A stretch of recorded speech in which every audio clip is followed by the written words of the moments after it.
A little bit about our organization. We're a group called CRA.org here in the seacoast of New Hampshire and Maine. And we've been around as a nonprofit. Ann Bliss, who's our president, who is not able to join us tonight, and Kevin Bean and others, they started the organization back in 2009. And last winter, during the COVID pandemic and sort of spending a lot of time indoors, we decided with another group, a gentleman, Bert Cohen, out of Portsmouth, New Hampshire, to do an in-home Zoom workshop of the Project Drawdown and celebrating the top 10 things that we can do as a society and a culture to really help mitigate our impact on the climate crisis. And our entire group was really, it's not that we were surprised, but we were inspired to learn that eating a plant-based diet and dealing with food scraps are in the top things that we can do as a culture. So we formed two groups were formed, I guess, on their own.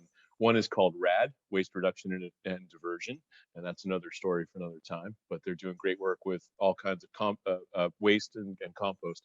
And then the other group, Planted for the Planet, which thank you all for joining us tonight for this. Planted for the Planet decided to be an Earth Day celebration of eating well, and of course, eating plant-based. So we have an amazing lineup of guests tonight. We're gonna hop right into that as people are logging in. Just want to remind you, if you have any questions for our speakers as they go along, you can direct them to Kate, who is answering questions, and you can direct chat to her under the Ask Me Your Questions. So really easy to remember how to send a note to Kate. I also want to take a second and thank everybody from the Planted for the Planet Committee, Kate, Keith, Rachel, who I put her on the spotlight last time too, just reminding everybody she was a participant last year and on the committee this year, so let her be a role model for you. We also had Dot Avery and John and Ann Bliss and Valentina, so an amazing crew of people that really helped to pull this together. So we're going to jump right into our speaker series tonight, and first up we have Meryl Fury, and I'm so excited to have her on. I got to hear a little bit more about what she's doing, but with all the speakers tonight, I'm going to let them tell their own story, and I'm going to pass it right over to you, Meryl. Thank you. Thank you very much for the invitation. This is such an honor. I'm really grateful to be able to share with people all the way out in Maine and wherever else you may be. I am in Wisconsin. We actually have a little bit of sun today. You can see it through the window. It won't be there for long. This is Wisconsin after all. I should introduce myself, I guess. So my name is Meryl Fury. I am a registered nurse and I am president and CEO of a 501c3 nonprofit called Plant-Based Nutrition Movement. It was started by a cardiologist in the Chicago area after he realized that all of the medications and dietary changes, and literally he was running marathons, and he realized that nothing that he was doing was making a difference for his own heart conditions. So he went to a completely plant-based diet, whole food plant-based, and turned his health around, dropped 75 pounds or something like that, and is just doing great things in the world. So he started this nonprofit as a way to give back. It's a curious story. As a cardiologist, the health system that he was working for actually encouraged him to please stop telling his patients about whole food plant-based eating because it was not gaining enough money for the health system. So he started this nonprofit so that he could get the word out.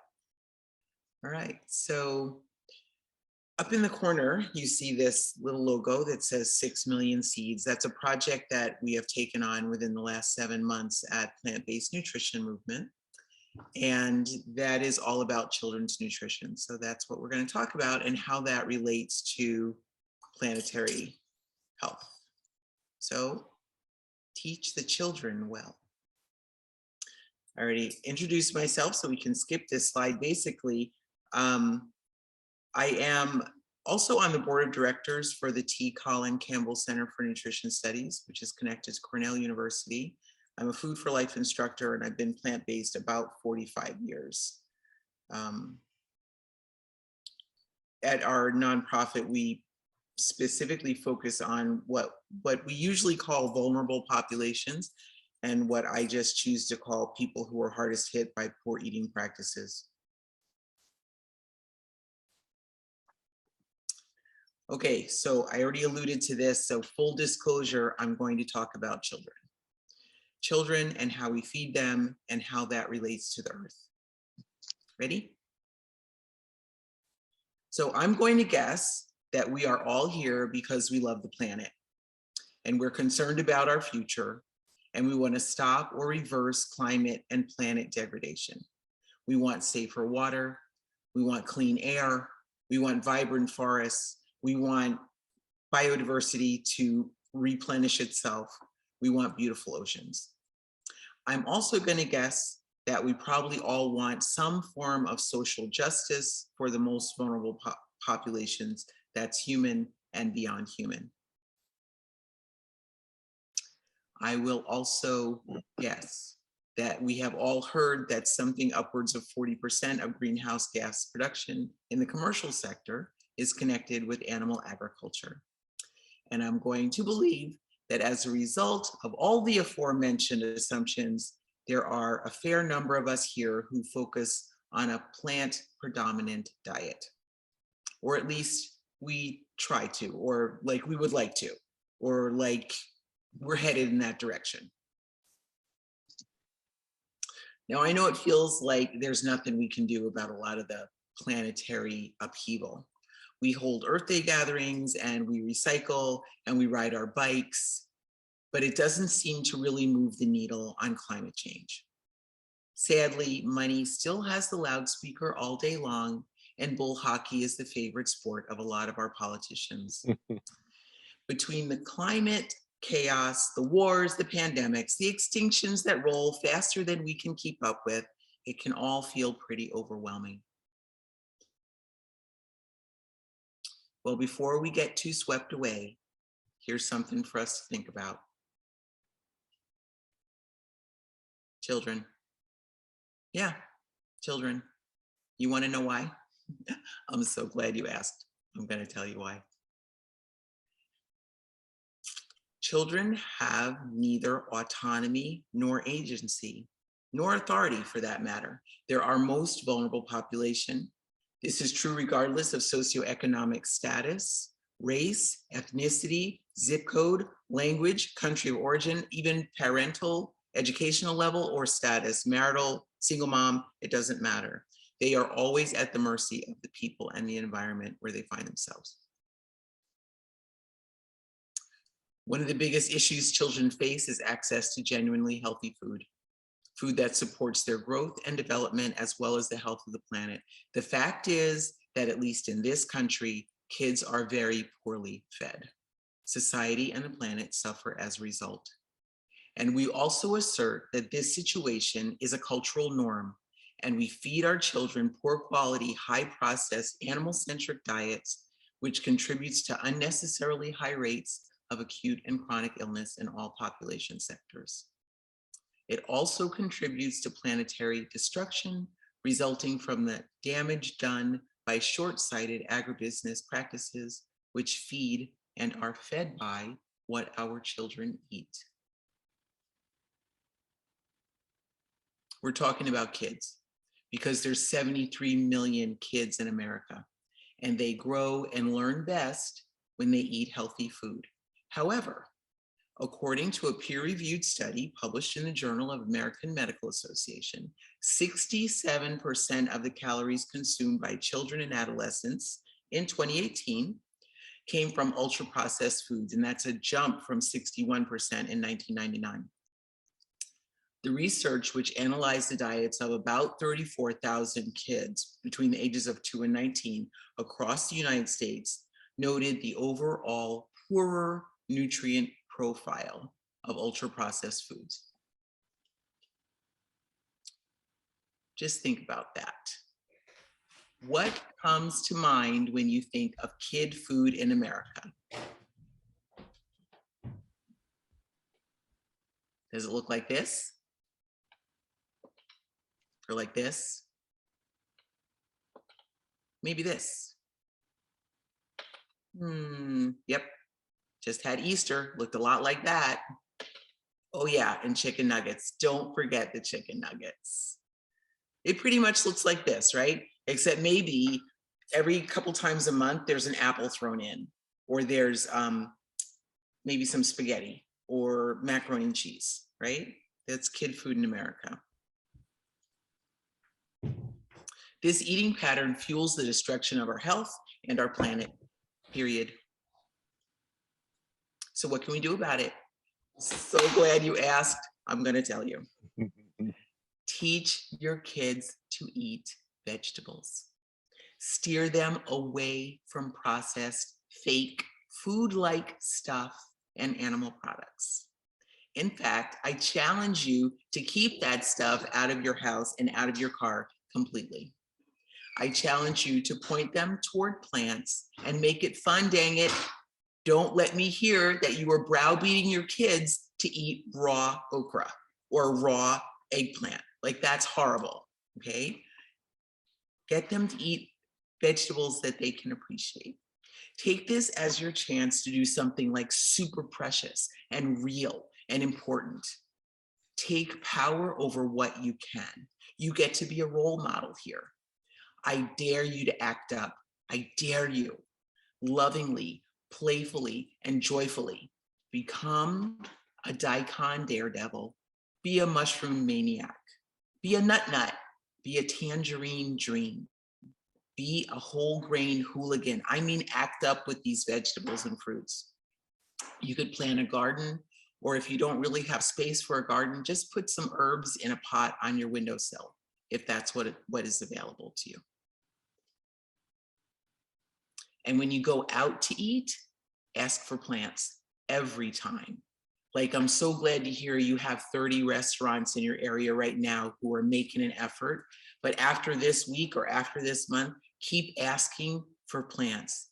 Think of it as a small act of rebellion at restaurants and sporting events that could have a major impact on the planet. Just imagine you could stop the burning of the Amazon rainforest. You could decrease the dead zones in the ocean. You could improve the air and water quality. You could allow biodiversity to recover. You could stop the pandemics and the epidemics of cancer and high blood pressure and heart disease and obesity in children like this little girl and in adults. If we all did this, now we have to work together, but if we all did it together, we could teach and reach our children. We can make their world a better place, because bright, healthy kids grow up to be brilliant, healthy adults who fight for a vibrant, healthy world. And ultimately, you role modeling for and teaching children through food choices, well, it could be the one thing that you actually can control that could make a difference for the planet. So if you're up for the challenge, let us know. We'd love a few million partners in this one. Not only would we love it, we're actively working on it. So contact me, please. Thank you. Fantastic, Meryl. You know, I'm excited to see what questions come up, and I appreciate the work you're doing. I hate to just go from a presentation like that without talking some more, but we'll have a chance to chat more together. And everybody on the line, a couple things to remember. Rachel is putting some amazing links in the chat. So if you have some more questions, you want to learn more about our speakers, the restaurants that are participating, how to find out more about what Meryl's doing, where to buy books, whatever we're going on tonight, you're going to see some amazing links in the chat. So be sure to check those out. But just given the time, I want to jump right into Jane DeMarines. I'm so excited to have you on, and want to get you ready and unmuted and get ready to screen share and all that for you too. So excited to turn it right over to you. Good afternoon, everyone. Good evening. It's my pleasure to be here and my honor to be here. So thank you for the invitation. My name is Jane DeMarines, and I'm the Executive Director of Sustainable Earth Eating. And we're located in the Washington, D.C. suburbs. Bethesda, Maryland is where I'm located. Meryl, that was a great presentation, and a tough act to follow. I'm going to go straight to sharing my screen, I hope here. Here we go. So Sustainable Earth Eating. I'll start with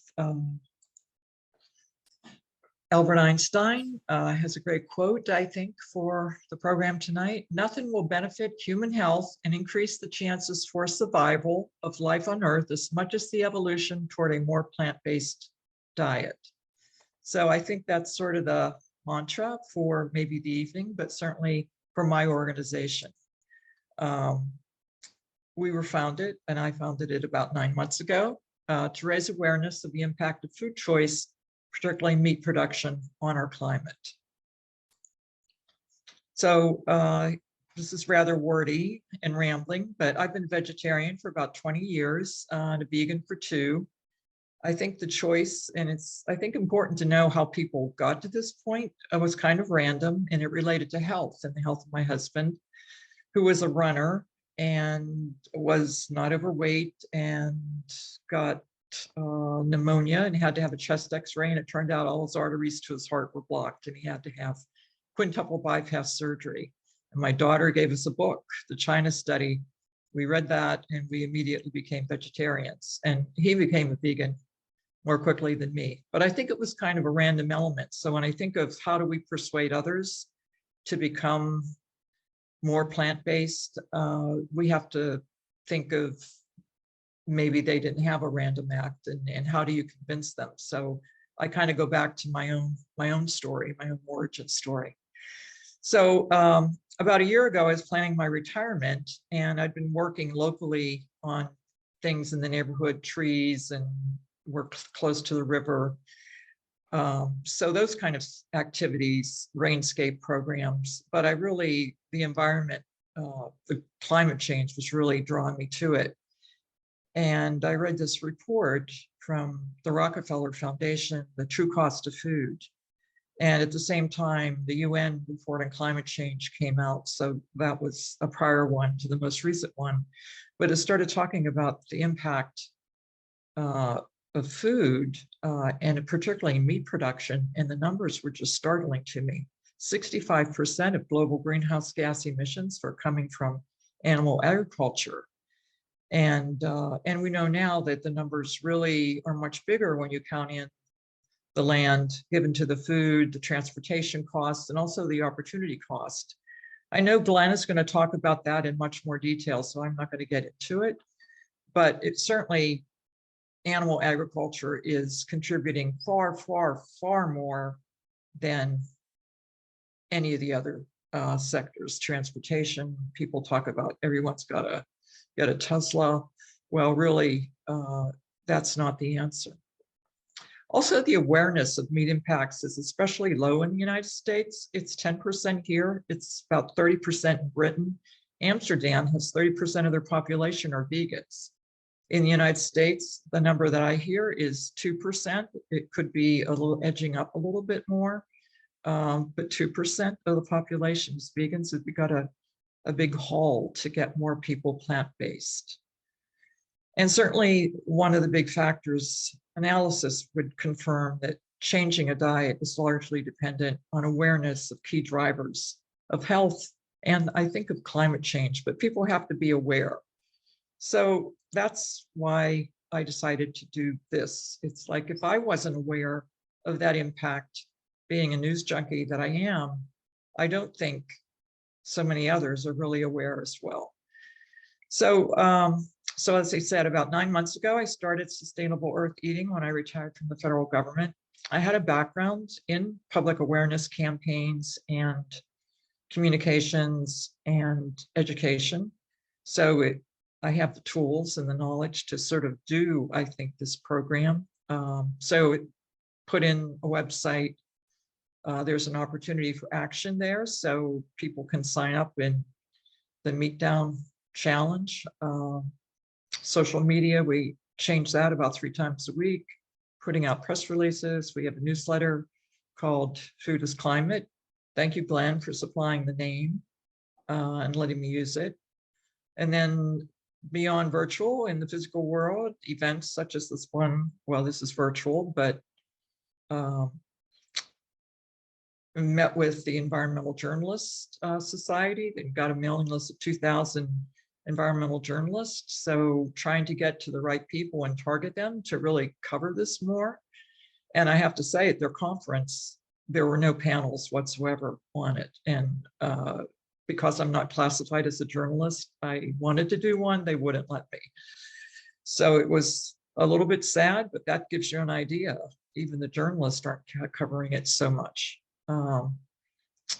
Greenfest yesterday was a physical event. I gave away 6 cases of water, and we got 150 pledges to reduce meat consumption. But I have to say, even something called Greenfest, a lot of vegetarians were there, but there were massive numbers of people who had no idea about the connection to food and climate. So there's still a long way to go. So we've also been developing partners, and I have a slide later with some of those partnerships. Glenn is one of the early people that I talked to that has written a book about this, and it was great to meet him. And I do celebrity interviews on my website, and we put them on YouTube. That's one of our programs. We're starting a cooking corner, Erin's Kitchen, and she's a vegan chef. She's down in Tampa. So we're starting that. That's in the process. Our Meat Down Pledge is starting to ramp up a little bit. And new program we're doing with kids, and so I admire everything that Meryl has to say, is with Montgomery County's Recreation Department, their after school program. And it's going to be teaching nutrition and climate to high school students. I've signed a contract with them, and it'll start probably in the fall. And I think it's a good opportunity, just judging from some of my own friends who have no interest in giving up meat, to start with kids and let kids start influencing their parents. I think they're more flexible, perhaps, not locked into old patterns, and eager to start that program. These are some details from that climate report from the UN. 80% of all agricultural land is being used to produce raised livestock or feed them,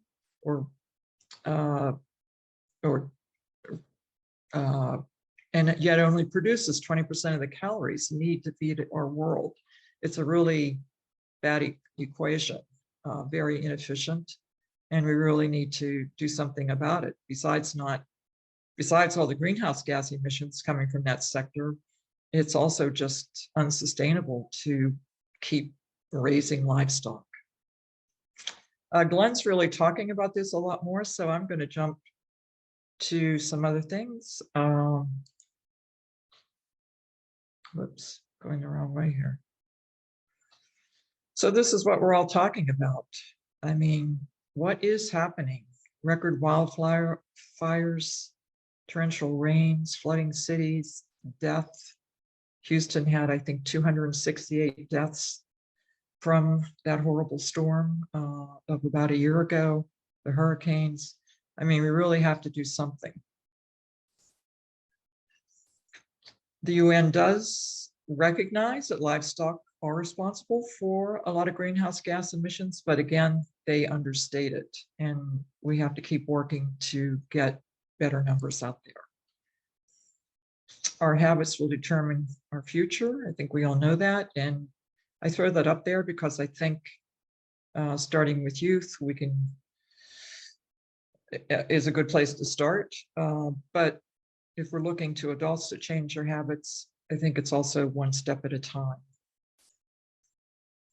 Experiential learning, I think, is really helpful. We're going to do this in the cooking classes that we're doing with kids as part of that program, letting them actually eat this food, talk about the food, and help to make it. I think we need other tools too, showing things like the carbon footprint, just to compare what's happening with meat lovers versus vegans. Our Meat Down pledge, I think it's important to show, even if one day a week people stop eating meat, there's a huge impact on our climate. One day a week, if the whole country did it, there'd be 9 million tons of carbon taken out of the atmosphere for just that one day. But if you could do it for one day a week for a year, 468 million tons of carbon is taken out of the atmosphere or is reduced. Another comparison is, since people all think they have to get an electric car, is the answer. It's equal to taking 25 million gas-powered vehicles off the roads and replacing it with electric vehicles. These are some of our partners. They were really pleased to work with them. Climate Healers, Dr. Salish Rayo, the Physicians Committee on Responsible Medicine. I work with the Montgomery County Food Council. They're really terrific. They're looking at food waste most recently. And this county also in the food program, they have vegan options, I believe, every day, or plant-based options every day, and alternative milk every day. So we're beginning to see a change. I think there's more legislation needed. Actually, at the federal level, there was a bill to change the federal school lunch program to make it more friendly. I don't think it's gotten out of the House of Representatives at this point. California had a bill, and that bill was partway through their legislature. I'm not sure if it's passed yet. So that's all I have to say. Here's a little bit of data. Let's all eat to save the planet. Thank you so much for your attention. Right on, Jane. That is fantastic. Thank you. You know, it's so great to see what everybody's doing locally, because as we proved earlier tonight, our panel here is spread around. We're not local, and we're all taking part of this great event. It reminds me, you know, doing well and doing good. We get to sort of fight for things locally that we want to see changed, and then help to make those changes really around the world, around the country. We vote with our dollars. We vote with our impact. We get people like us on this call to help volunteer and drive changes. So thanks for sharing your story with us. I think it's awesome. Coming right up, I'm going to jump right into to Glenn. Before we do that, I just want a reminder to direct questions over to Kate at the Ask Me Your Questions in the chat. I also want to give another shout out to the Planted for the Planet Committee, who I've already mentioned tonight. I also want to thank again the Seacoast area restaurants. You know, one of the things that Jane mentioned about earlier in her slides about doing, you know, Zoom events versus in-person events. Here we are with a really cool hybrid this year, this sort of tune in and dine out. So you get to tune in on these two nights, Thursday night of the end of last week, and then tonight here on a Sunday night. So thanks for everybody joining and wrapping your weekend up with us. So we also got a chance to engage all these local restaurants and businesses to offer amazing food to people and really celebrate eating, as Jane mentioned in her last slide. So right now, I'm gonna pass over to Glenn. I know that Jane also made reference to him and some of what he's going to be sharing, but I'm excited to hear. So Glenn, without further ado, right over to you. Thanks. Thank you, John. It's great to be here with all of you and presenting alongside Meryl and Jane. Let me share my screen now. So you're going to hear some bad news in this presentation, but there's also some good news, and the good news I call the convenient truth. The last 7 years have been the 7 warmest years on record. 2021 was also the 7th consecutive year when the global temperature has been more than 1 degree Celsius above pre-industrial levels, edging closer to the limit laid out under the 2015 Paris Agreement on Climate Change. It's a headline from March 18th in the Washington Post. The coldest location on the planet has experienced an episode of warm weather unlike any ever observed, with temperatures over the eastern Antarctic ice sheet soaring 50 to 90 degrees above normal. The warmth has smashed records and shocked science. We're told over and over again that climate change is caused by the burning of fossil fuels, and it's a big factor, all right. The burning of fossil fuels is the second leading cause of climate change, but it's a distant second. The leading cause of climate change is animal agriculture, and that's largely because of carbon opportunity cost. 37% of the world's non-ice land surface is grazed. If even less than half is restored to forest, we can sequester enough carbon dioxide to return us to pre-industrial revolution levels of atmospheric CO2. The signature greenhouse gases of animal agriculture, methane and nitrous oxide, are far more powerful greenhouse gases than carbon dioxide. Methane is 120 times as powerful. Nitrous oxide is 300 times as powerful. So why are we being misled? Why is animal agriculture rarely discussed, and most of the leading climate spokesmen like Al Gore concentrate solely on fossil fuel burning? Well, there's a visual bias. You can see smokestacks from energy plants and manufacturing plants belching carbon dioxide and other pollutants into the air. You can't see the methane and carbon dioxide being produced by 1.5 billion cattle on the planet. And then let's add in the sheep and goats and the manure from 25 billion farmed animals, which also produce both methane and nitrous oxide. Most of us don't see the lagoons of manure that are fouling our landscape. We also don't see the forests that are no longer here, that have been cut down or burned to make room for cows, and the land that has been gradually grazed into desert. In 2021, Dr. Sailesh Rao published in the peer-reviewed Journal of Ecological Society a paper demonstrating that animal agriculture is responsible for at least 87% of greenhouse gases. He arrived at this figure by estimating that at least 41% of the grazing land could be restored to forest, and by estimating the carbon capture of the soil in those forests, as well as the above ground vegetation. And this estimate did not include the effects of many highly significant factors. He left out of his calculations animal respiration from 25 billion farmed animals. He left out pasture maintenance fires, bottom trolling of the oceans, decreased sequestration from diminished phytoplankton populations due to industrial fishing, and diminished sea forests. Now, if you include all these factors, most of which are hard to measure, you find yourself estimating that animal agriculture is responsible for well over 90% of greenhouse gases. But as Dr. Rao undoubtedly felt, once you demonstrate that the number is at least 87%, you kind of hope that that's enough to make people pay attention. This is a NASA fire map. The red dots represent the pasture maintenance fires on just one day. These fires are set to burn all vegetation that cows don't eat. Nobody is quantifying how much carbon is being released into the atmosphere from these fires, and the IPCC is not factoring in how much vegetation and forest are lost to create grazing land and how much the carbon capture of the soil is reduced. Now look at the deserts, from the Sahara in northern Africa to the deserts of the Middle East, to the Thar Desert in northern India, to the Gobi Desert. It's a 6,000-mile stretch of mostly desert.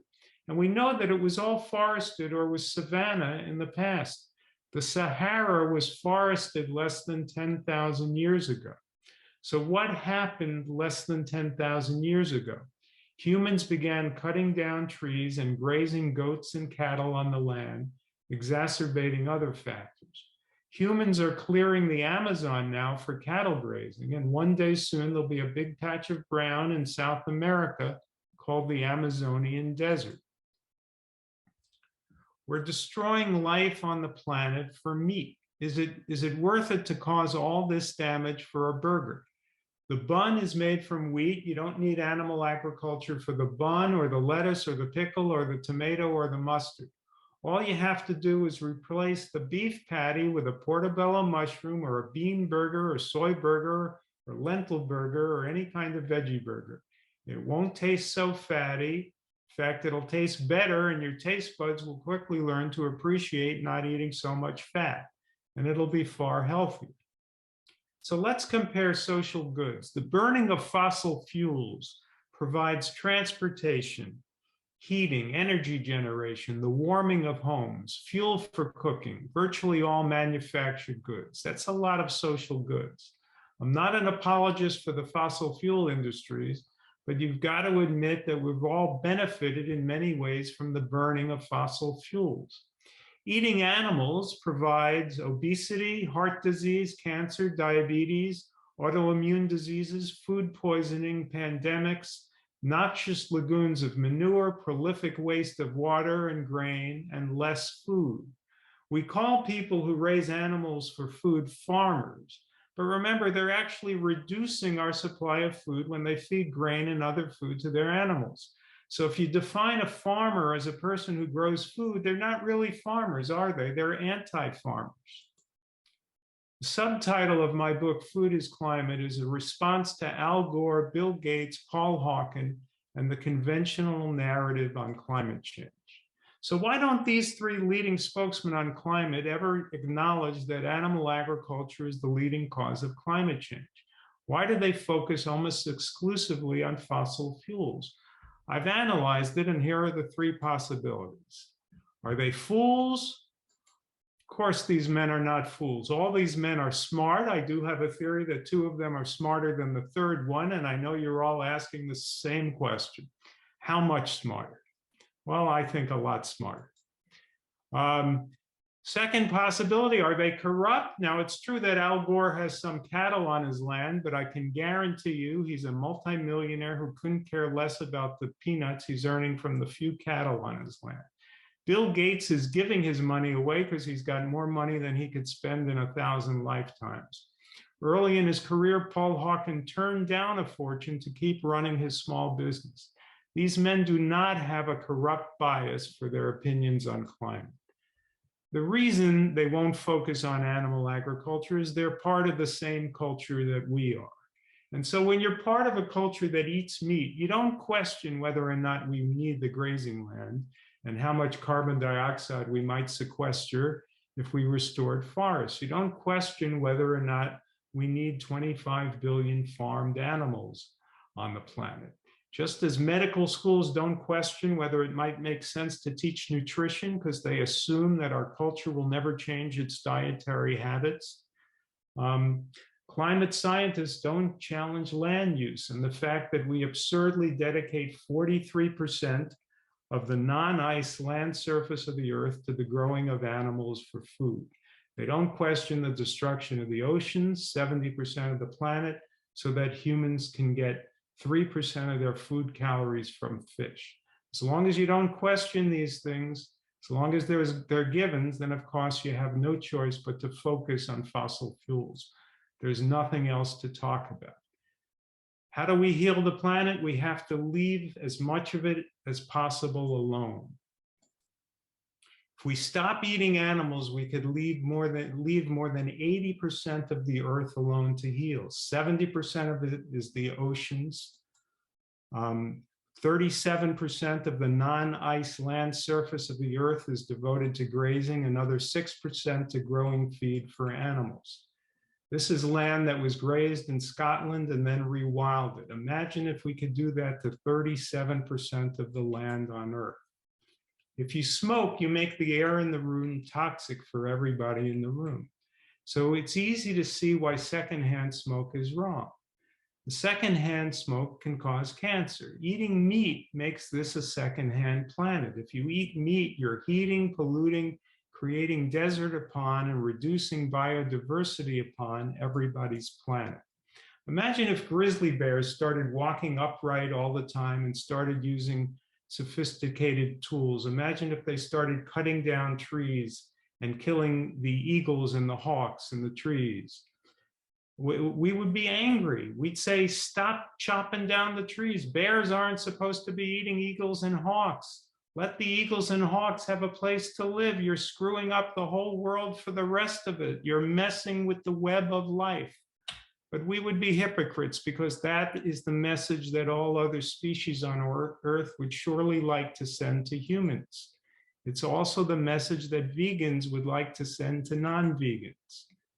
The truth is, the world isn't big enough for one species that doesn't eat its natural diet. So what's stopping us from returning to our natural diet? Only one thing, our own cultures. There's a struggle for our future, and it's a struggle between science and culture. All the science tells us that in order to save ourselves, we should eat plants and only plants. Yet our cultures tell us otherwise. Our cultures are killing us and threatening life on this planet. But wait a minute, aren't cultures a good thing? Don't we celebrate the variety of human cultures? Of course we can celebrate cultures, but we have agency. We can say yes to flamenco music and no to bullfighting. We can say yes to fraternity and sorority gatherings and no to hazing. We can say, I love you, Mom and Dad, but you fed me the wrong food. We forgive you, you didn't know better, but we do now. The reality is there's no place for this in civilized society, or for this. One diet, our natural human diet, protects against heart disease, type 2 diabetes, obesity, cancer, inflammatory diseases, climate disaster, deforestation and desertification, water scarcity, biodiversity loss. Isn't that convenient? Isn't it convenient that by simply eating human food, by merely returning to the natural human diet, the foods we were designed by nature to eat, we could protect our planet and lead longer and healthier lives? All we need is a global transformation to a vegan diet. This really shouldn't be so difficult. These are my books, Own Your Health and Food is Climate.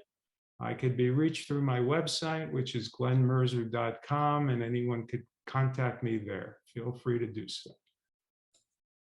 Wow, That's Glenn, it. thanks. Yeah, thank you for rolling through that. I really appreciate it. You know, we talk a lot about the impacts that we can have for positive change and positive eating, and it's good to be reminded of some of those statistics and thoughts. So, just wanted to check in with Kate right now and see we have about 15 minutes left in the presentation. We have some excellent raffles to local area restaurants that we're giving away. We also want to see what people have entered in for questions in the question box. And a reminder to everybody on the panel and group tonight, feel free to ask fellow panelists, anybody listening in, feel free to send a chat to Kate right now. Perfect. Thank you, JB. And thank you to our speakers. Some amazing information there and so many questions, but we'll try and keep it to the kind of biggest questions here so we can keep on track tonight. I will go through and ask a question to each speaker, and then a couple of questions that can be handled by anyone in the group. So starting with Meryl, we have this one question that was asked a couple of times, which is definitely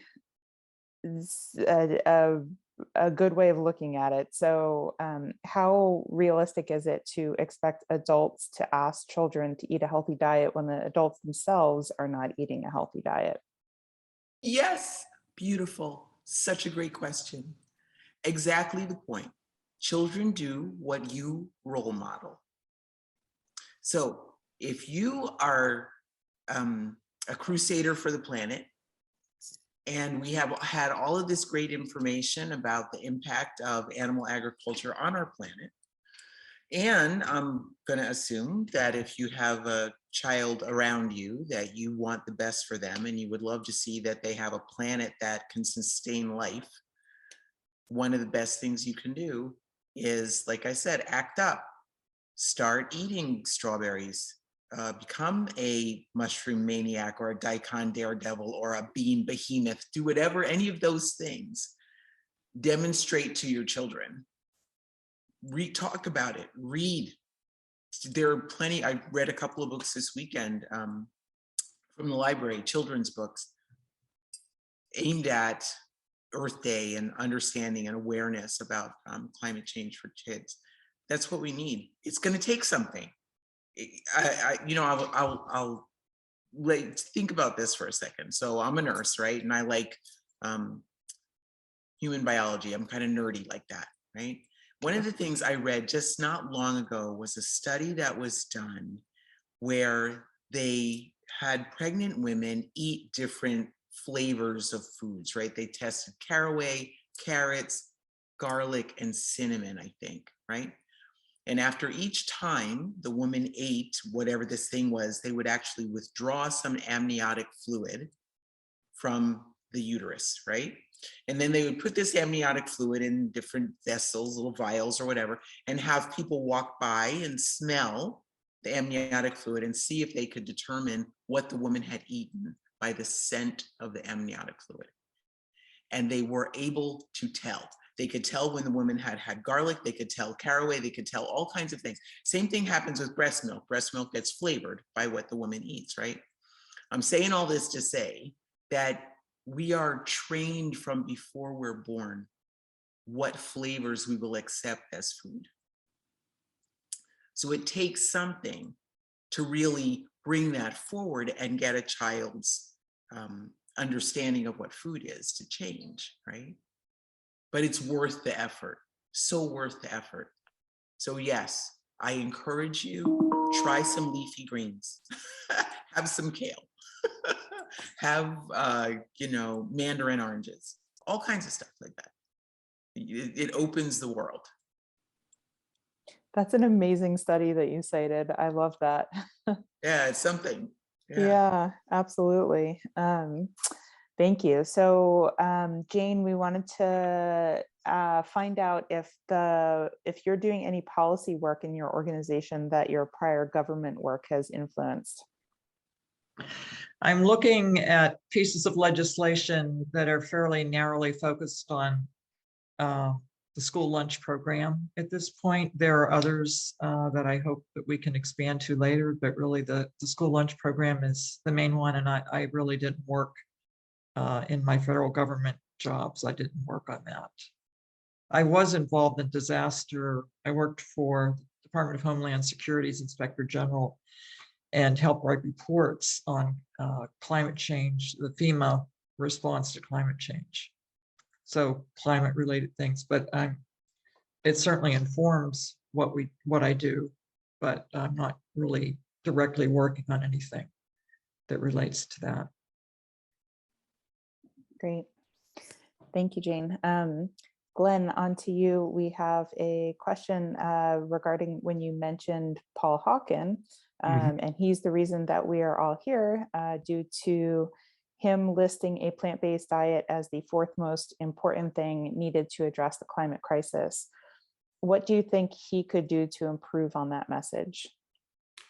I've actually met Paul Hawken a few times, and when I was a playwright, I actually wrote a play that was inspired by him. So I have a lot of admiration for Paul Hawken. He wouldn't remember me, by the way, but I've met and spoken with him a few times. And he's a very nice guy. As far as in the little bit that I know him, he just seems, every time I spoke with him, he gave me as much time as I needed to talk to him.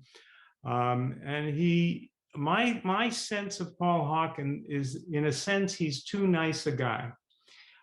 He goes through life with a very non-judgmental attitude that I think has served him well in life.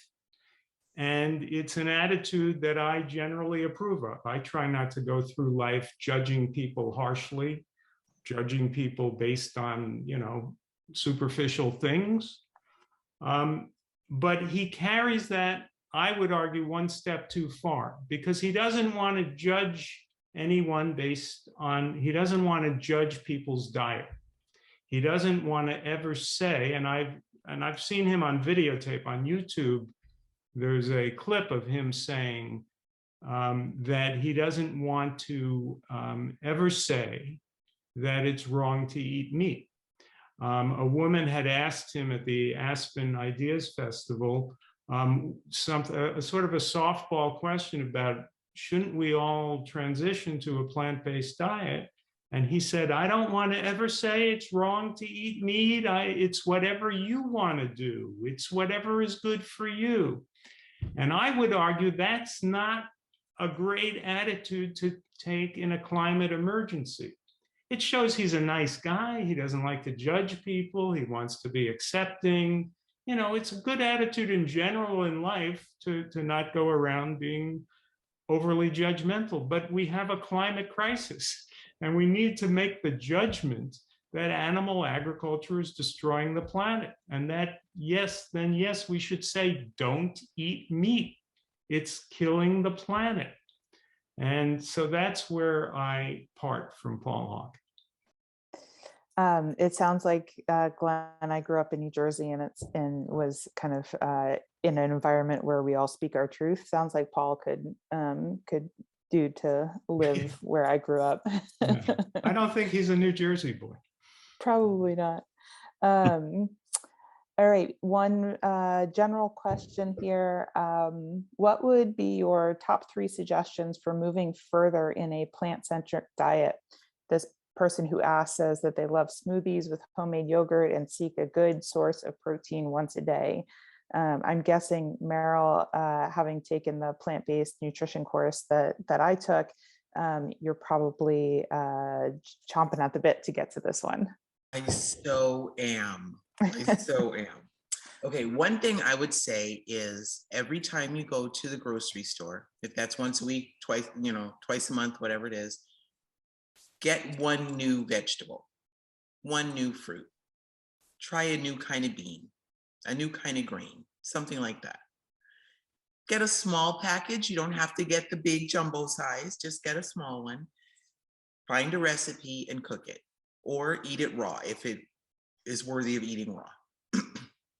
That's one thing, because kind of like I was alluding to before, the American palate, based on what your mother ate while she was pregnant and what you ate as a child, and on, our palate is really narrow. We don't accept a lot of exotic or unusual different flavors. We're pretty narrow. We keep it tight. American flavor profile is basically sweet, salt, and oil. That's what we do, right? So if you can go out and try something new every couple weeks, that would be great. I'm going to go back to what I said earlier too. If you have children around you and you're responsible for their, rearing and upkeep, get them to do the same things. Take them to the grocery store, say, okay, today we're working with orange vegetables. You choose 2 orange vegetables. Maybe they'll come back with carrots and an orange bell pepper or something like that. And then you say, great, we're going to go home and we're going to figure out how to put this into something that we can eat. You might wind up eating it in a salad. That's fine. It could go into, who knows, a soup, right? So just have fun with it. It doesn't have to get so like heavy and significant, serious kind of thing. Those would be my 2 top suggestions. One other thing, I guess the third suggestion I would say is be willing to explore the food from other cultures. There are, the majority of the world really, when you think about more, I'm going to call it, the global south or the third world countries that are not so affluent as the westernized countries, they don't eat meat the way we do. They don't have a slab of meat that takes up half their plate. They're not eating a quarter-pound burger at a time, right? They eat small amounts. It's more like a condiment or a seasoning. It's just a small thing. So go to other cultures. India does some wonderful things with plant-based dishes. Any of the Asian countries, actually, anywhere you find Buddhism, actually, you'll find a great number of plant-based dishes. South America, oh my gosh, could you please have some black beans and rice? That is some good stuff right there. So that's what I would say. Be willing to explore. Don't be afraid. You have to be a little bit adventurous. Take your kids with you. Teach them how to cook at the same time. I love that. I love the imagination with learning new things and getting creative. And it definitely addresses the protein question as well when we look to other cultures who aren't filling their plate with meat. And I would add on top of that, Meryl, that the average person has 10,000 taste buds and they're replaced every 2 weeks. So if you don't like something, try it again in a couple of weeks. You'll be surprised at how quickly your taste buds will change and adapt to what you're eating, which is pretty cool. Yeah. You know, can I add just one thing? Because I didn't say anything about protein, just super quick. There is no such thing in America as a protein deficiency. It doesn't exist. As long as you are eating enough calories and you're trying to get healthy food, you're not getting your calories from Twizzlers and Twinkies, okay? But if you're getting enough calories of healthy foods, there is no such thing as a protein deficiency. So that is a myth that's been perpetuated over many, many, many years and for a few generations now. So yeah, you really don't have to worry about protein. You'll get enough. You get plenty. Americans generally get twice the amount of protein we need, generally speaking. Yeah, thank you for that. It is very true, and it's probably the number one question I get asked when someone's inquiring about my diet, and I have gotten a little bit snarky at times with countering, well, where do you get your fiber? Knowing that 97% of Americans are deficient in fiber, and that's a real deal, whereas no one is deficient in protein, or to the majority of us are doing just fine in that area. So thank you. I will end here on one question that I would like everyone to answer, which can each of you recommend your favorite influencer we can follow to continue feeling inspired towards eating our way to a healthier planet? And of course, yourselves are all included in that. So outside of yourselves, who would you recommend? Well, I'll go first because that's easy for me. It's my friend and colleague, Chef AJ, who has a YouTube channel. And she does 1 or 2 shows, sometimes 3 shows a day. She interviews all the doctors in the movement and chefs and all kinds of people in the movement. And AJ has a new book out called the 10th Anniversary Edition of Unprocessed that I co-authored with her. And I just think she's evolved into being the one of the best, certainly, interviewers and experts in the movement. So she's the one I'd recommend. I would recommend, actually, it's a group, not so much an influencer, although they do have that aspect, but the Center for Nutrition Studies, T. Colin Campbell Center for Nutrition Studies, just a wealth of information, totally inclusive of the whole food plant-based diet. In fact, I believe it was T. Colin Campbell that coined that particular phrase, that term. And they do a lot of work around diet and nutrition and sustainability and regeneration. And yeah, it's a powerful group, Center for Nutrition Studies. And I would recommend Physicians Committee for Responsible Medicine. They have 120,000 supporters. Many of those are nutritionists, and they have cooking shows, great recipes. They're really terrific. And Meatless Monday also puts out a lot of good recipes. I think both of those groups really are good sources for vegan, plant-based food. I'm going to throw in nutritionfacts.org. Okay, no one asked you, Keith. But thank you for that. We'll put that in the chat link. Over to you, JB. Hey, that's great. I love this. You know, every time I do these events, I'm really inspired. We think about what we get to do instead of what we have to give up. And I think, you know, Glenn, your point about it's time to face a lot of things. I think we can pull everybody along with us. We have vegans, non-vegans, vegetarians, opportunitarians, just about everybody on the spectrum here that's joining us. And one of the things I love is that we all joined in tonight. We're going to watch these recordings later. We're going to look at the links because we all have a drive and interest to do a little bit more and to do better. So I want to thank everybody again, my friends on the Planted for the Planet committee, Rachel, Keith, Kate, Valentina, Ann, Dot, John. Without their work and coordination to restaurants and to guest speakers, I couldn't just sit here and have these casual conversations and get to host this fun event. I want to thank the area restaurants one more time as well.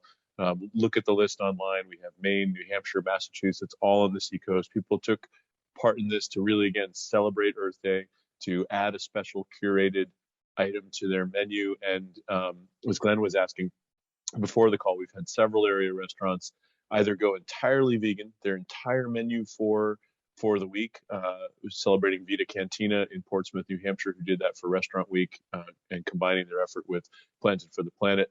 And then also restaurants who have left specials on over and over, year after year. And I'll give a plug for Ornell's Barbecue in Kittery. When people think barbecue joint, they don't always think vegan. And this is the kind of conversation, this is the movement that we have to have, where all food is great food and all food can be great plant-based food. So thank you, everybody, on that note, for coming to the second night of Planted for the Planet, put on by CRA.org. And check us out. Consider donating to our nonprofit. Look at the links of the folks that have joined us tonight. Celebrate the restaurants, celebrate the speakers and that they're doing. Consider donating to their nonprofit, buying books that they've published. It's an amazing network of people who are all here together to, lift up the movement and eat well. Can I toss a question out? Yeah, and I'll just really quick before you do that, I just want to acknowledge it's 10 past the hour. If anybody does feel like they have to jump off, please do. But otherwise, please feel free to stay for a bit. And yeah, Keith, go ahead and ask your question. Is Meryl still here? She's left my view. Oh, there she is. Okay, good. Meryl, I have a question. I often think about eating plant-based or veganism as having three pillars of kind of three strong supporting pillars of support for it. And we have the ethical reasons for going plant-based. We have the environmental reasons for going plant-based, and obviously we have the health reasons for going plant-based. And I'm curious if you, when you're doing your work with the 6 million seeds, if you kind of spread around that information around those three pillars, or if you just focus in on the health, or how you kind of share that information. We talk about all of it. We talk about the ethical, the social justice, the food sovereignty, the environmental, of course, the impact on the earth, and then health. And really, I have to say, people come to this way of eating so many different ways, right? You could do it because you're compassionate and passionate about animal rights. You could do it because of a health reason. You could do it, whatever. I came to this because I'm a nurse. And I've been it started a long time before I was a nurse, but the health reasons are very important for me. So yes, we touch on all of it.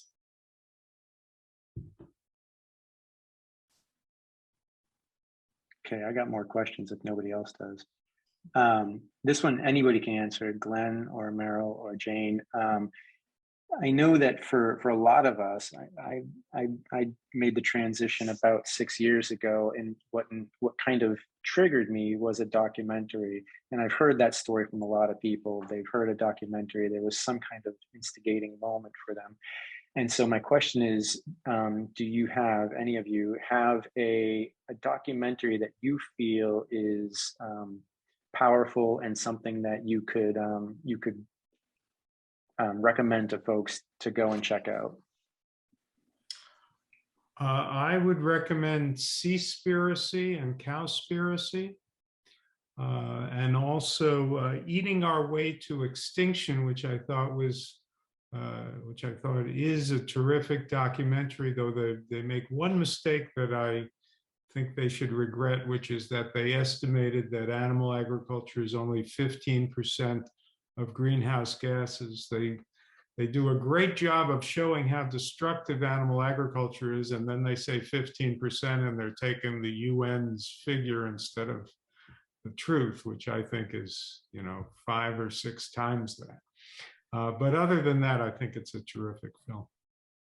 I would recommend What the Health is a really excellent movie that talks about people just going on a plant-based diet that were taking, a woman is featured in it that was taking, I think, 18 prescriptions a day. And after 2 weeks was able to give up, I believe, all of them. And she wasn't able to barely walk before she became plant-based. It's an amazing story. And it's more on the health side than the climate side, but it's a great, powerful documentary. Yeah, I would I don't know if say, Salish Raya was involved in that. Do you know, Glenn? He's one of the executive producers. I thought so, yeah. I would say Forks Over Knives is a great one to start with. And then just recently, a movie came out called They're Trying to Kill Us. And that was, executive producer was Billie Eilish, I believe. And it's primarily about the impact of poor diet and food deserts and all in inner city and Black and brown cultures. Powerful, powerful film. I don't know that you can find it right now. I've been looking for it. It seems to be sort of, I don't know what happened to it. It disappeared for a little while. But if it comes back around, look for that one. Yeah, so I know they're trying to get on a streaming platform, so they pulled viewing from their main site and are supposed to be bringing it back, but somehow I bought it and have it. I don't think I'm allowed to show it. Yeah, it's a phenomenal film, and I really hope that they get picked up by streaming service, because it really addresses all the pillars of this movement and why it's so important, especially from a racial perspective, which I think is often overlooked. Meryl, I'm so glad you brought up that film, because it's probably one of my favorite documentaries over the past 5 years or so. It was so well done. And yeah, I know that they're trying to work on getting it, but if you're interested, you can follow John Lewis on Instagram. He's the guy that is basically the guy who put it together, and he's really great. What does he go by? The Badass Vegan on Instagram, and he's just got some really great stuff there that he puts up. But that film was just fantastic, and I'm so glad you brought that up. Awesome. I'm incredibly excited to have Jane, Meryl, and Glenn kind of be out there advocating for this stuff. It's just fantastic to know that. I mean, well, I'm incredibly proud of the work that we've done with Planter for the Planet, and I think that we've had a great local impact. I think that having people in these different locations doing this work and trying to get this information out there, because I think it was Jane that mentioned, like, a lot of folks just don't know this, and for some reason, like, the media is not picking it up. I asked Glenn once, I was like, what is it about? Because all of the scientists know this.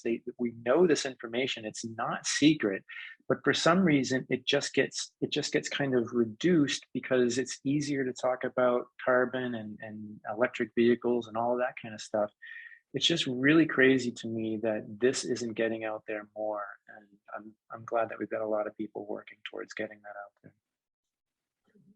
I mean, you probably remember when Oprah some years ago made the slip and she said something that she wasn't eating meat anymore, or she didn't, whatever she said.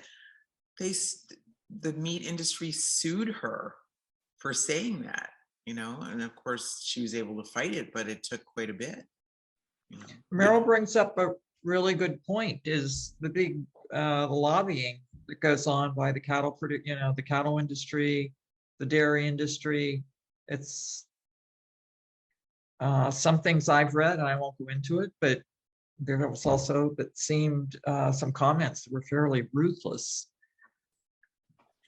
The cattle rancher that she had on, I know Glenn knows his name. He was in Cowspiracy. And in that movie, he says, you cannot call yourself an environmentalist and still Yeah. eat meat. Yeah. That was my trigger. That one phrase right there was my trigger, because I always considered myself an environmentalist. And then I heard this information.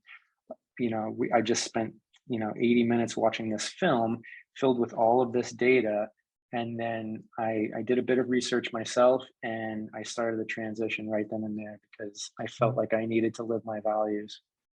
Was that Howard Lyman who said that? Yes. Yeah, so Howard is a fourth generation cattle rancher from Montana, turned animal rights activist and vegan. And he and I did the book together, Mad Cowboy. And Howard is in New England now. He's in Maine. Well, maybe I'm going to ask for an introduction. It would be great to sit down. I was thinking the same. Yeah, interview or something for as we continue on here. And to add on to that, Dr. Neil Bernard, that heads the Physicians Committee for Responsible Medicine, he comes from a ranching family. His grandparents and parents and aunts and uncles, he said, are all cattle ranchers, I believe still. And the I've said often, we face an interesting time in our culture and our society. As the pendulum swings, there are a lot of us who are going to be motion sick. We really have to get through the movement, because if we're given a commerce solution for something, Glenn mentioned, the example of that cheeseburger and or a hamburger, you'd only have to change one component of it. If it's a cheeseburger, just two small components, everything else could remain plant-based: the bread, the mustard, the lettuce that's made of all that. So we don't even have to, from a commerce standpoint, talk about changes that are impossible to make. But there is an industry obviously around it that's so embedded in meat and the old pork belly futures and chicken in every pot. We have a political system that has been really linked to food and the commerce and the economy of food, because just as we feed our gas tanks in our vehicles with horrible things, we feed our bodies with things that are pretty detrimental and pretty extractive. So, yep, it's an interesting time. We hope we'll get through it. I hope we come up with again, I hate to say commerce-based solutions, but it's one of the only things that's worked through the economic times. Whaleboat captains weren't replaced by bigger whaleboat captains or other things. They stopped using whale oil and went to petroleum, sadly. But we know how to make shifts. We've made shifts in our economic system before. This is just a new shift, and we have to help free up the people that are really entrenched in making the most money in it from understanding it's not their right to continue. We have to all make a change, and we vote with our dollars. John, you make an important point about the commerce side of it. A lot of the meat manufacturers are now getting into the alt meat. So, that's a good thing. I think they see the writing on the wall, hopefully. I think we're a long way to getting a plant-based society, but that's a step in the right direction. Often they're silent investors in alt meat. I would love to chat on that for 2 seconds too. The idea, this is the thing that I think about for local farmers, right? And so I know that the dairy industry and the chicken industry, particularly, are the local farmers that are kind of under the weight of some of these larger corporations like Tyson or Hood Milk or any of these kinds of things. They're completely indebted to these larger organizations. Like they're so much under the weight of those, because they have to buy new equipment. They have to do things the way that this big corporation says under contractual law. And so they're just struggling to get by. And while they're doing that, while they're suffering under the weight of those, that, the bigger corporations are making those shifts. They're making them maybe at a glacial pace, but they are making those shifts. And once the tide turns and they have the opportunity to dump those farmers, it's not going to be that they care about the farmers anymore. It's going to be, it's time to shift and go on with the alt protein or the alt meat or the alt dairy. So yeah, it's disappointing to hear the argument about local farmers when actually I don't believe that any of these giant corporations have that same concern. Yeah, no question about it. You know, we saw it in the fishing industry. We've seen it really throughout whenever food is monetized to that scale, and we try to go so hard at it. Corporations step in and make it hard to um, um, extract yourself. That's why I love we have, you know, gift cards to our farmers market. We support local farmers directly in that way to sell direct to consumer. I think through the age of e-commerce and Instagram and being able to share your story and bring things to market a little sooner, eliminating some of the value chain, the non-value added part of the value chain that's causing people to lose money and fall into the system. I think that's a great point, Keith. Well, right on. I think it's just about 24 minutes after the hour on a Sunday evening. And I think we should probably wrap it up.